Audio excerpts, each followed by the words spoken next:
السلام عليكم ورحمة الله وبركاته. هلا والله بكم. كيف الحال أصدقائي؟ طبعا حبيت اليوم أحكي عن اللاعب المصاب اللي موجود بالمنتخب العراقي وبعض الأشياء اللي أذكرها لكم باختصار.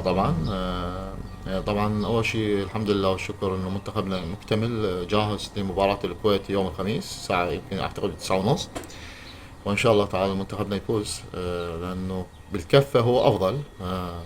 وطبعا هي تبقى كرة قدم، وإن شاء الله منتخبنا يتوفق.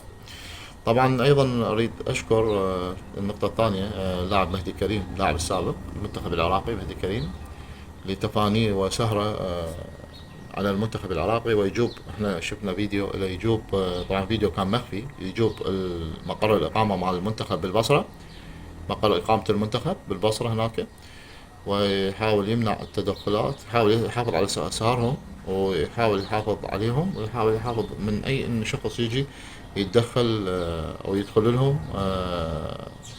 أو إعلامي أو من هذا الكلام، حتى على مود يأثر عليهم. وهذا الشيء طبعا كلش مهم صراحة، ونشكره شكر جزيل. طبعا يعني نزعاج اللاعبين هذا شيء كلش يأثر عليهم سلبيا. طبعا نريد نذكر ان اللاعب المصاب هو يوسف الامين، في مباراته ضد مباراة الوحدة ضد الخليج في دوري روشن السعودي. طبعا اصيب اللاعب اصابة، لكن كان طلع وقال انه ماكو اصابة يعني خفيفة، لكن ذكر التقرير الطبي هنا بالعراق انه الاصابة تستدعي الراحة للاعب. هذا طبعا كلام يعني اكيد. اعتقد اللاعب ما راح يشارك، واعتقد البديل هو اما ابراهيم بايش او بيتر جورجيس مكانه راح يلعب.